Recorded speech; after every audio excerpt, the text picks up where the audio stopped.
Okay guys, welcome back to our next tutorial, and in this tutorial we're going to be learning how to make a game object jump up, and we will also restrict this object to only jump once unless it has been grounded, and then obviously you can jump again, and that's just to stop the object from jumping in out of the scene.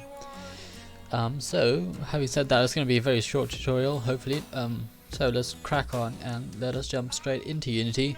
So I have opened up a blank Unity project here. We're going to start this from scratch, so let us go, and first of all let's go and create a new folder, and we'll create a folder for our script, so we'll call it scripts,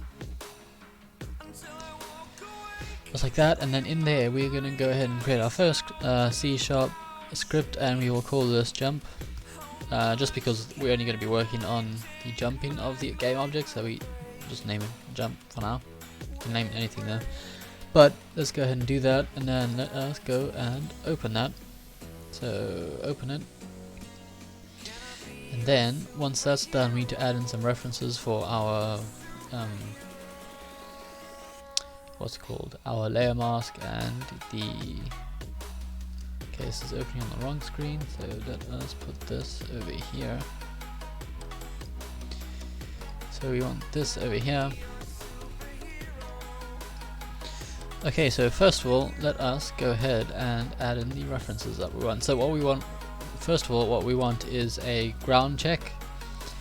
So for that, let's go and create a serialize field. We will call, well, this is going to be a transform, and we'll call this ground object check. And then we also want another serialize field. This is going to be a layer mask, and this we will call ground layer. So ground layer, just like that. So those are the two things that we're gonna use to check if our game object is grounded on the floor. We also need to go and make our floor because we currently have no floor, but we'll do that just now. And then what we also want is we want a boolean. So let's go and say private boolean, there we go. We'll say is grounded is equal, we'll just set that as true for now, so that's fine. And then let's jump back into Unity, and first of all let's go ahead and create our game object, and then we can, well, let's go ahead and create our floor first. So to do that I'm just going to create a 2D square, and I'll simply just make that the full width of the screen, drag that to the bottom, just like that. And then I will go and add a rigid body 2D onto it, and then I will restrict it, so I'm going to freeze the position on the x-axis and the y-axis, and then I'm also going to freeze the z rotation, so that's fine.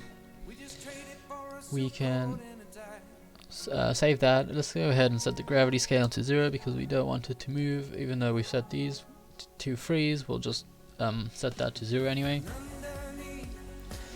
So now that's going to be our floor.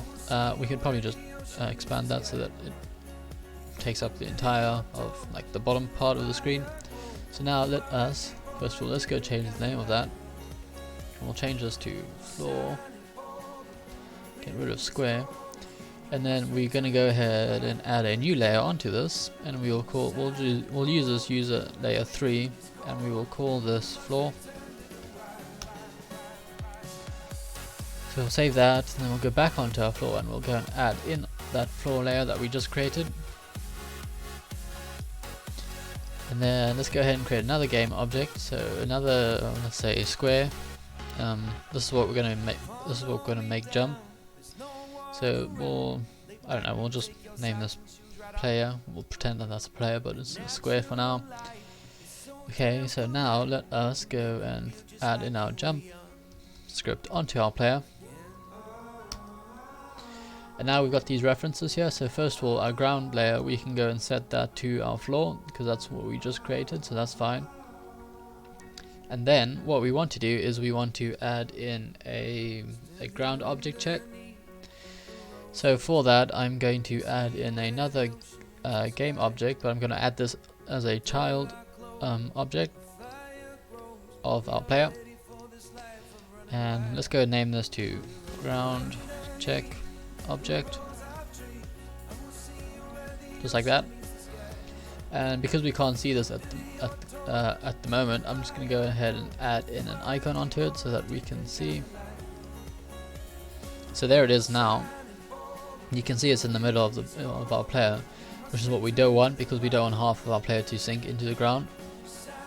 So let us go and move this down, probably to the bottom, like that maybe.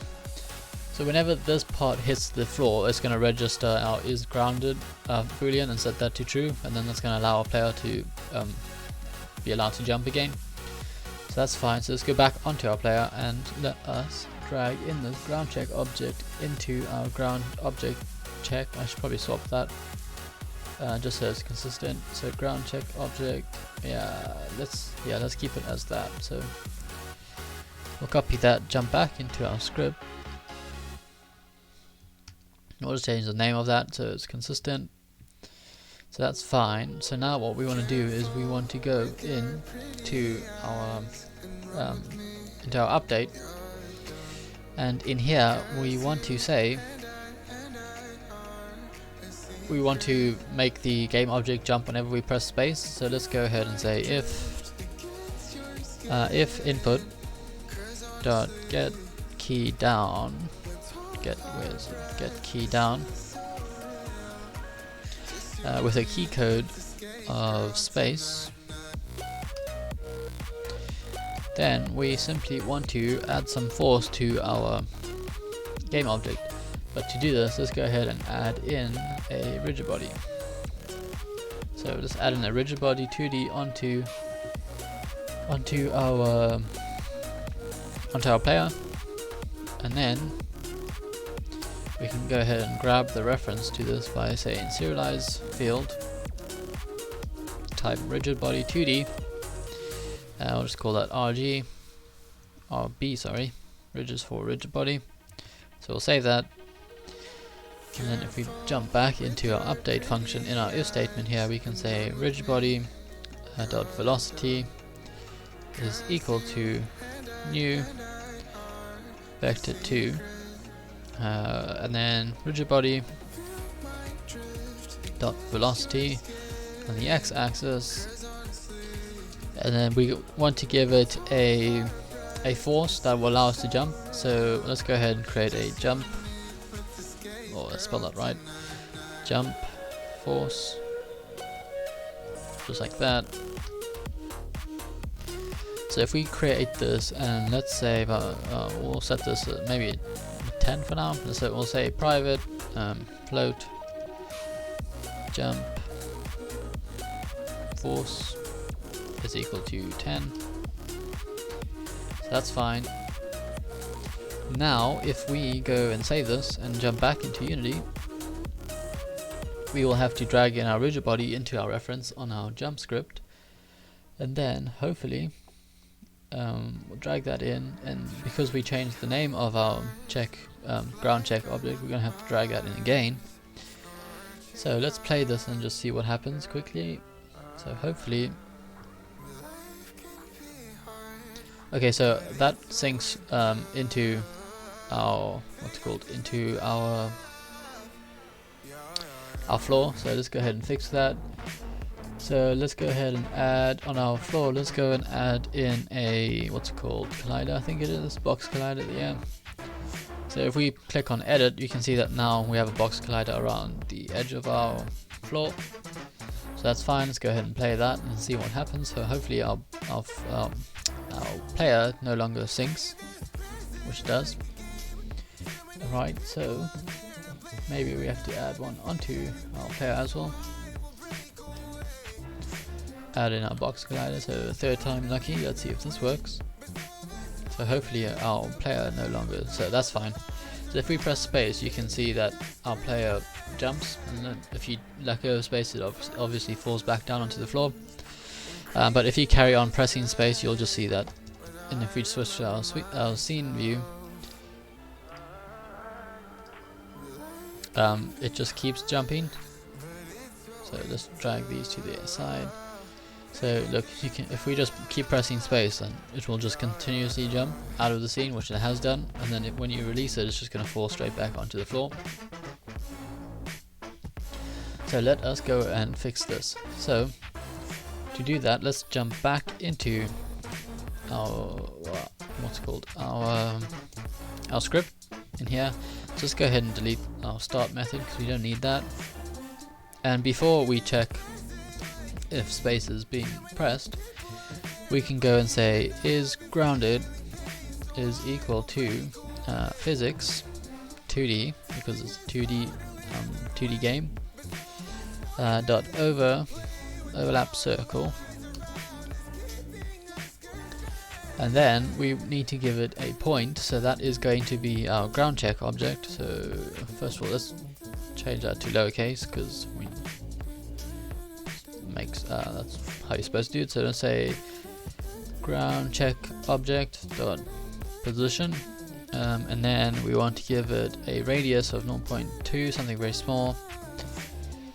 And then we also want to set which layer mask we want. So this is going to be our ground layer. So whenever our ground checked object intersects with our floor layer, which is, well, in this case we call it our ground layer, it's going to set is grounded is equal to true.